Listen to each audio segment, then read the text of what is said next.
Calculator ব্যবহার না করে এত এর সাধারণ লগের পূর্ণক ও অংশক বের করো, আমরা সহজে এই পর্যন্ত আসতাম। এখানে একটা মান কিন্তু আছে, তুমি ক্যালকুলেটরে চাপলেই লগ এটা চাপলেই একটা মান আসবে, জানো? যখন ক্যালকুলেটর ব্যবহার করে না করে বলেছে, তাহলে অংশকটা তুমি তো জানো না কত হবে, তাই এটাই অ্যান্সার রেখে আসবা। ওকে, কিন্তু পরীক্ষায় যদি বলে ক্যালকুলেটর ব্যবহার করে এত এর সাধারণ লগের পূর্ণক ও অংশক নির্ণয় করো, তাহলে এই লাইনটা এবার ক্যালকুলেটর থেকে তুমি বসিয়ে দিচ্ছ। ক্যালকুলেটর থেকে বসিয়ে দিলে তোমার যে অ্যান্সারটা হবে সেটা হবে 63866। এটা 0.63866 প্লাস 1, এটার মান এটা পাবা ক্যালকুলেটর থেকে। তাহলে তখন অ্যান্সার লিখবা কি বলতো, এখানে লিখবা যে এটা বা আমরা বলতে পারছি 0.63866, এটা অ্যান্সার। ওকে, অংশক পারবা। তাহলে যদি ক্যালকুলেটর ব্যবহার করবে নাকি করবে না কিছুই বলে দেওয়া না থাকে প্রশ্নে, তাহলে যে কোনো একটা করতে পারবা, এই পর্যন্ত এনে দিবা, এটা পূর্ণক এটা অংশক। তাহলে বলো, এই যে রেজাল্টটা পেলে, এই রেজাল্টটা তুমি পেয়েছো, এই রেজাল্টের এই জিনিসটা বলছো পূর্ণক এটা অংশক। মনে রেখো, একটা সংখ্যার পূর্ণক পজিটিভও হতে পারে নেগেটিভও হতে পারে, কিন্তু অংশক কখনো নেগেটিভ হবে না। অংশক কি হবে না বলতো? কখনো নেগেটিভ হবে না, অংশক সর্বদা পজিটিভ। বলো এই অংশকটা কি পজিটিভ আছে? হ্যাঁ আছে, আছে। তো এমনও প্রশ্ন আসতে পারে, এত এর সাধারণ লগের পূর্ণক বের করো, অংশক বের করো, আবার মানে সাধারণ মান বের করো, বা সাধারণ মান মানে এই যে এই লগ এটা সমান সমান কত, পূর্ণক আর অংশক সহ মানটা কত বের করো। বুঝতে পারছো তো? মান বের করতে পারো। তাহলে আমি তিনটা কোশ্চেন এই অধ্যায়ের, এর বাইরে কোশ্চেন নেই, আমরা তিনটা কোশ্চেন একসাথে করছি, যে একটা সংখ্যার সাধারণ লগের পূর্ণক বের করা শিখছি, কমা অংশক পূর্ণক, কমা অংশক ও সাধারণ মান বের করছি, মান নির্ণয় করছি। কার সাধারণ মান? এই লগের এই সংখ্যাটার সাধারণ মান। ক্লিয়ার? সো আমরা এই পর্যন্ত আসলে পূর্ণক বের হয়ে যাবে, অংশক বের হয়ে যাবে। পূর্ণক বের হবে, অংশক বের হবে, তখন লিখবো নির্ণয় পূর্ণক এটা, নির্ণয় অংশক এটা। এবং এবার লিখবা অতএব সাধারণ মান। সাধারণ মানও বলতে পারে, বা সাধারণ লগ কত, মানে লগ কত। তোমাকে বলে এই রাশিটার বর্গ নির্ণয় করো, কেউ কি বলে বর্গের মান নির্ণয় করো, ওই একই কথা, বর্গের মান নির্ণয় করো মানে বর্গ নির্ণয় করো। বুঝতে পারছো? আর এই কোশ্চেনটাই বলতে পারে এত এর সাধারণ লগের কি বের করো, এত এর সাধারণ লগ বের করো 4 দশমিক স্থান পর্যন্ত 5 দশমিক, মানে আসলে সাধারণ মানটা বের করতে বলেছে। সাধারণ মান মানে পূর্ণক আর অংশক সম্বলিত একটা রাশি, মান। তো এটার মান এটা। বলো এই জিনিসটা যে আসলো, আমাদের এই যে উত্তর যেটা আসলো, এটা কি একটা মান হয়েছে? না, এখানে হয়ে গেছে পূর্ণক একটা আর অংশক আলাদা আলাদা উত্তর বের হয়ে আছে। এখন এর মান, সাধারণ মান বলতে বোঝাই তোমরা এভাবে যোগ করবা না, ব্যাপারটা যোগ বিয়োগ না, অ্যাকচুয়ালি সত্যি বলতে যোগ আর বিয়োগ না। আবার বলছি, এখানে যদি বিয়োগও থাকতো এটার সাথে এটা বিয়োগ করবা না, আবার এখানে যোগ থাকতো, অ্যাকচুয়ালি যোগ না। তুমি এই অংশকটা লিখলে, অংশক মানে দশমিকের পরে কিছু হবে, একটা অংশ, ভগ্নাংশ। পূর্ণক মানে পূর্ণ কিছু হবে। ওকে, এবং এই অংশকটা তুমি লিখলে কত? 66866। ওকে, তাহলে সাধারণ মানটা কি? অংশকটা লিখে দেওয়া, অংশকের আগে পূর্ণকটা লিখে দেওয়া, হয়ে গেছে সাধারণ মান। ওকে, তাহলে আগে পূর্ণক আর অংশক বের করতে পারলে অংশকটা লিখে দিয়ে তার আগে পূর্ণকটা লিখে দিলে যে টোটাল একটা মান পেলে, এই মানটাই হলো এত এর সাধারণ লগের কি, মানে সাধারণ লগের মান বা সাধারণ লগ। সাধারণ লগ এটা। বুঝতে পারছো? সো আমরা শিখলাম, এই নিয়মটা খুব ভালো করে আমাদের বুঝতে হচ্ছে, খুবই ভালো করে বুঝতে হচ্ছে, না বুঝলে আসলে বিপদ। ওকে, তাহলে প্রশ্নটা কি ছিল? এখানে 3টা প্রশ্নের সমাধান আমি করলাম, যে এত এর সাধারণ লগের পূর্ণক বের করো। আচ্ছা, শুধু পূর্ণক চাইলে এটুকু এসে অর্থাৎ নির্ণয় পূর্ণক 1 শেষ। অংশক বের করো, শুধু অংশক বললে অর্থাৎ অংশক সমান এটা। ওকে, এবার যদি বলে না পূর্ণক এবং অংশক না বের করে বললো সাধারণ মান বের করো, তাহলে এই দুইটা কিছুই চাইনি, পূর্ণক অংশক কিচ্ছু চাইনি, শুধু মান। ওকে, পারবা। এখন প্রবলেম অন্য জায়গায়। আচ্ছা, এটা অন্য জায়গায় বলতে আমরা সহজে আরেকটা করতে পারি, কি দেখো, এবং অর নিয়ম দিয়ে দুইটাই শিখতে হবে। অর এই প্রশ্নটাই question same. Okay, or solution, or নিয়ম দেখো, এত এর সাধারণ লগের পূর্ণক অংশ ও সাধারণ মান নির্ণয়। তুমি কি লিখতে যাচ্ছ যে অতএব 4 3.17, আচ্ছা 517 এর সাধারণ লগের। ওকে, আচ্ছা আমি ওটা মুছে দিতে পারি, আমরা যার সংখ্যার পূর্ণক অংশক শিখে ফেলেছি। আচ্ছা, তবু তার সাধারণ লগের পূর্ণক কমা অংশক, পূর্ণক অংশক সাধারণ মান নির্ণয়। তো এটাই হেডলাইন না, সাধারণ মান নির্ণয় করছি। তাহলে আমরা এর মতো করেই তো লিখবো যে 4 3.517 এর সাধারণ, দেখো লগ, 4 মানে সাধারণ লগ সমান সমান এই যে লগ 10 অফ 4 3. আমি একটু এইভাবে এইদিকে চলে গেলাম,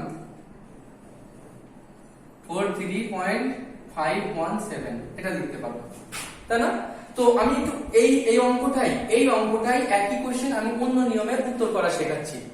তো এটা লিখবা লগ, তোমার আর বৈজ্ঞানিক নিয়মে এটা দিয়ে a × 10⁻n দিয়ে না ভাঙলেও হয়, তুমি ডাইরেক্ট ক্যালকুলেটরে যাবা, ক্যালকুলেটরে থেকে লগ এটা চাপবা এবং দেখবা রেজাল্ট আসছে যে 1.668, আচ্ছা 66 এমন একটা রেজাল্ট এসে গেছে।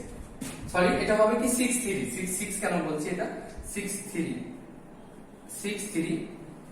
আচ্ছা 63866 এমন একটা রেজাল্ট এসে গেছে।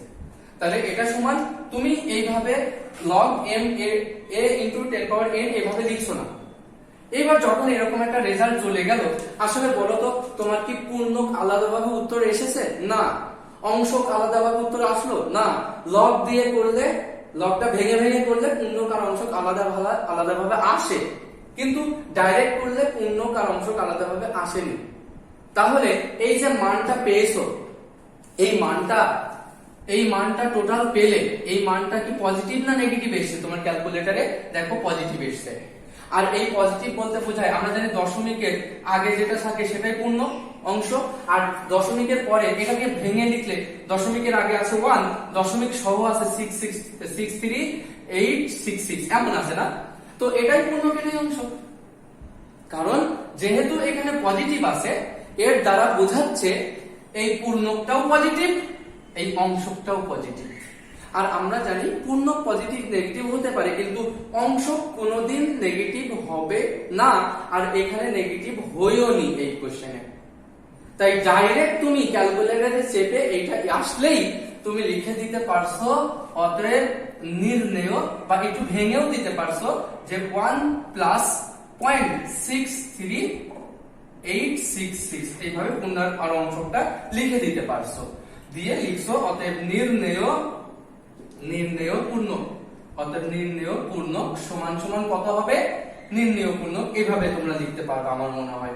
অতএব নির্ণেয় পূর্ণ সমান সমান 1 এবং নির্ণেয় অংশক সমান সমান 0.63866। আচ্ছা, আবার এটা সাধারণ মান কত বলো তো?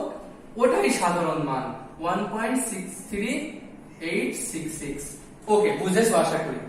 তাহলে আমরা একটা প্রশ্ন ছিল, সেটা সাধারণ লগের পূর্ণক অংশক এবং সাধারণ মান বের করো, 3টা কোশ্চেন আমরা 2টা নিয়মে করা শিখেছি। একটা লগ ব্যবহার করে করব, আর একটা কি লগ ব্যবহার না করে ডাইরেক্ট ক্যালকুলেটরে মান এনে করে দিতে পারবো। ওকে, আশা করি বুঝতে পেরেছো। কিন্তু এই 2 নিয়মের মধ্যে স্টুডেন্টদের মধ্যে বা আমাদের কিছু কিছু টিচারদের মধ্যেও একটু সমস্যা হয় যে 2টার মধ্যে কোনটা করব।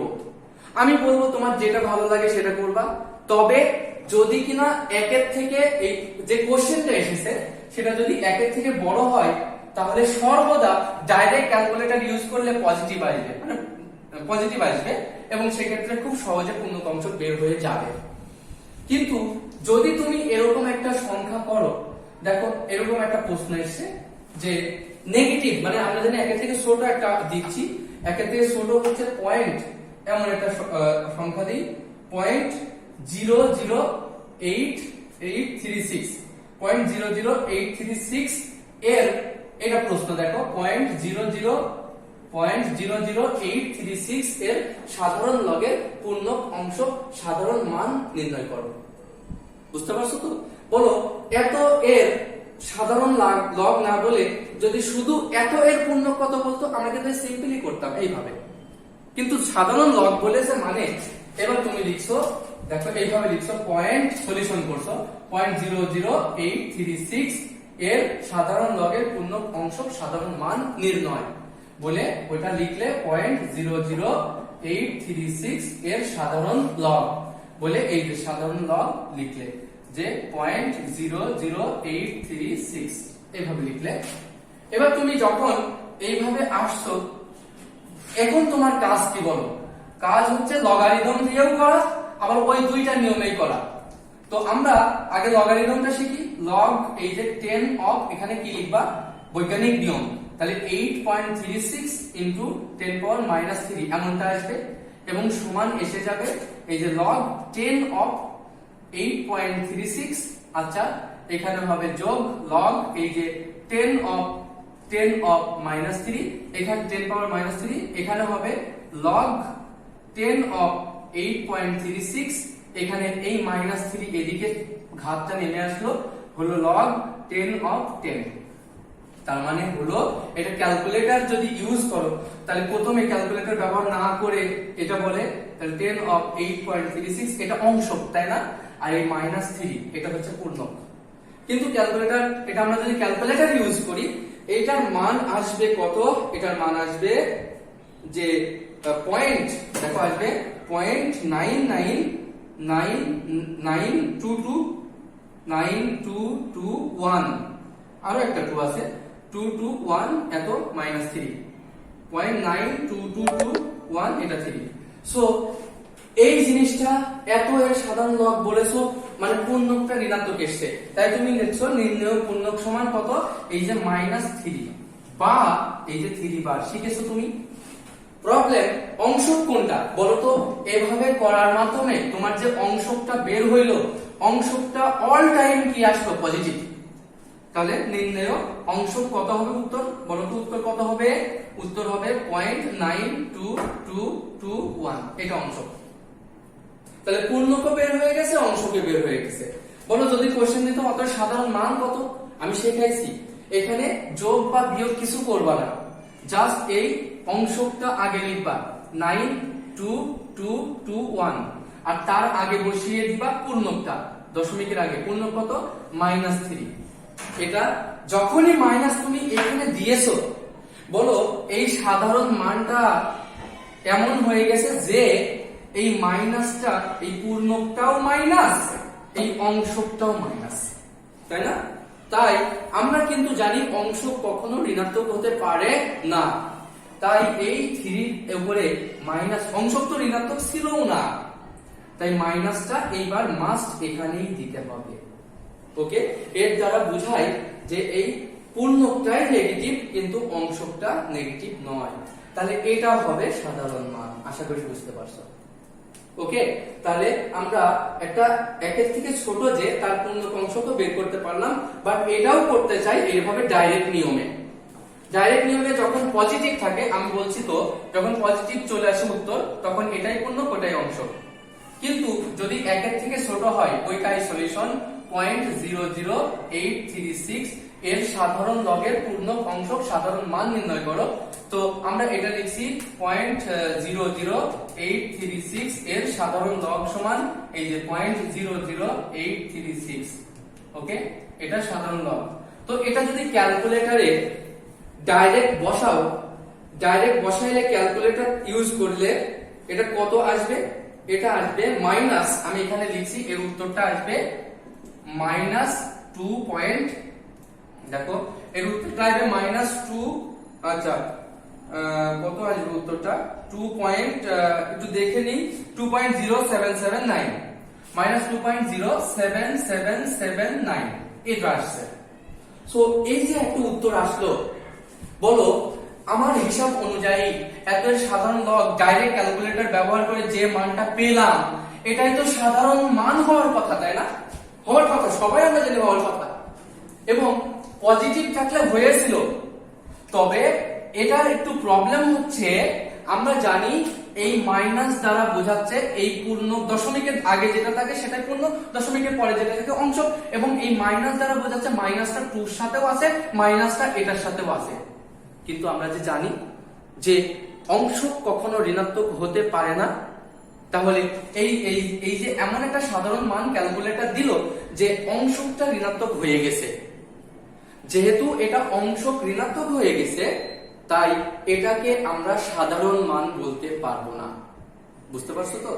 যদি একের থেকে বড় হতো অল টাইম পজিটিভ আসে, এবং পজিটিভ আসলে এটাই হচ্ছে পূর্ণ, এটাই অংশ, আর ওটাই সাধারণ মান। কিন্তু একের থেকে ছোটগুলোর ক্ষেত্রে এই সমস্যাটা লক্ষিত হয়। তাই এই একের থেকে ছোটগুলোকে যদি আমরা এই নিয়মে করি কোনো সমস্যা নেই, অংশ অল টাইম পজিটিভ হয়েই আসবে। তাই সব ক্ষেত্রে পূর্ণক অংশক সাধারণ মান খুব সহজে বের করতে পারবা। তবে তাই বলে এটা শিখবো না। যদি এইভাবেও আমরা আসি তাহলে কি হবে, এভাবেও যদি আসি মনে রেখো আমাদের এই যে মানটা পেয়েছি ওখান থেকে আমরা পূর্ণকার অংশ বের করে ফেলবো পজিটিভ নেগেটিভ আকারে। সিস্টেমটা হলো মাইনাস এসে গেলে এই মাইনাস যে 2 এসে গেছে অল টাইম এক বেশি নিবা, 2 থেকে একটা এক বড় করে দিবা, তাহলে মাইনাস 2 করে দিবা কি মাইনাস 3, মাইনাস 2 কে কি করে দিবা মাইনাস 3। এই মাইনাস 3 এর সাথে কত যোগ করলে আর কত যোগ করলে এই জিনিসটাই ফিরে পাবা। দেখো মাইনাস 3 এর সাথে কত যোগ করবা, ক্যালকুলেটর চাপবা কিভাবে, 3 বিয়োগ এটা, 3 বিয়োগ এটা, ওকে 3 এর সাথে এটা বিয়োগ করলে দেখো আসবে যে 0.92221 এটাই আসবে। একটু চেক করে দেখতে পারো, ওকে তুমি এটা চেক করে দেখো। তোমরা যদি ক্যালকুলেটরে চেক করে দেখো দেখবা এটাকে আমরা তাহলে এই যে সাধারণ মানটা আসলো ওটাকে আমরা এই সাধারণ মান বলতে পারলাম না। বুঝতে পারছো? সাধারণ মান বলতে পারলাম না। কেন পারলাম না? কারণ এমন সাধারণ মান মাইনাস আসার কারণে এটা হয়ে গেছে নেগেটিভ, আবার অংশটাও হয়ে গেছে নেগেটিভ। তাহলে এটা অরিজিনাল পূর্ণক না, এটা অরিজিনাল অংশক না। তাই পূর্ণ অরিজিনাল আমরা অংশটাকে পজিটিভ করার জন্য এই 2 কে 1 বাড়ায় 2 3 আবার বাড়াবা না, একই বাড়াবা 1। তাহলে এটা কত হয়েছে বলো তো 3 -3, ওর সাথে 3 এর সাথে টোটাল বাদ দিবা, দিয়ে দেখবা এটা আসছে। অর্থাৎ এটা আর এটা যদি যোগ করো ওইটাই থাকে, কিন্তু ওইটাই থাকে। এখন দেখো এই বাক্যে এই অংশটাই, এই রাশিটাই, এই জায়গাটাই, এই অংশটা মানে দশমিকের পরের অংশটা এটা অংশক, এই অংশটা কিন্তু এখন পজিটিভ আর পূর্ণকটা নেগেটিভ। এখন আর কেউ ভুল বলতে পারবে না। তাহলে এইবার তুমি বলতে পারছো নির্ণেয় পূর্ণক -3 বা আমরা কি বলবো 3 বার। ওকে, নির্ণেয় অংশ 0.92221। ওকে, এইবার সাধারণ মান এখন তো পারবা। আমরা জানি সাধারণ মান কিভাবে লিখতে হয়, সাধারণ মান লিখতে হয় 0.92, দেখো 2, আচ্ছা 2 1, আগে অংশকটা লিখে নিবা, তারপরে তার আগে পূর্ণকটা লিখে নিবা। তবে মাইনাস চিহ্ন এখানে দেওয়া যাবে না, এবার উপরে দেওয়া যাবে। ওকে, তাহলে আমরা শিখলাম একটা সংখ্যার ডাইরেক্ট পূর্ণক, ডাইরেক্ট মানে পূর্ণক একের থেকে বড় সংখ্যা, একের থেকে ছোট সংখ্যা, আবার একের থেকে বড় সংখ্যা মানে সাধারণ লবের পূর্ণক, অংশ, সাধারণ মান, আবার একের থেকে ছোট সংখ্যা সাধারণ লবের পূর্ণক, অংশ এবং সাধারণ মান। যদি আমরা লগারিদম দিয়ে করি তাহলে কোনো সমস্যা হবে না। আবার আমরা যদি ডাইরেক্ট করি ক্যালকুলেটর ইউজ করে, তখন আমাদের কি হবে, এই জায়গাটাতে নেগেটিভ থাকলে একের থেকে ছোট ক্ষেত্রে একটু এই কাজ করে নিয়ে অরিজিনাল পূর্ণক আর অংশক বের করে নিতে হবে। আশা করি সবাই বুঝতে পারছো। এবং এই বইয়ের তুমি যদি এই 11 নম্বর কোশ্চেন থেকে একেবারে 17 নম্বর পর্যন্ত কোশ্চেন করো, আমি সব সলিউশন করে ফেলেছি অ্যাকচুয়ালি, যদি আমার সব কথাগুলো বুঝে থেকো। তাই এই অধ্যায়টা খুব ভালো করে, খুব মনোযোগ দিয়ে তোমরা প্র্যাকটিস করতে থাকবা। আমরা আশা করি বুঝতে পারছি এই সাধারণ লগের পূর্ণক কিভাবে বের করতে হয়, বৈজ্ঞানিক রূপ কাকে বলে এবং বৈজ্ঞানিক রূপে কিভাবে আসতে হয়। এরপরে আমরা 4.2 কমপ্লিট করেছি, 4.1 কমপ্লিট করেছি। আমরা এই জেনারেল ম্যাথের টোটাল 4 চ্যাপ্টারটাই কমপ্লিট করে ফেলেছি। আমরা দেখা করব পরের ক্লাসে। তোমরা কোশ্চেন থাকলে আমাদের নিচে কমেন্ট পেজে লিখতে পারো। ভালো থাকো সবাই।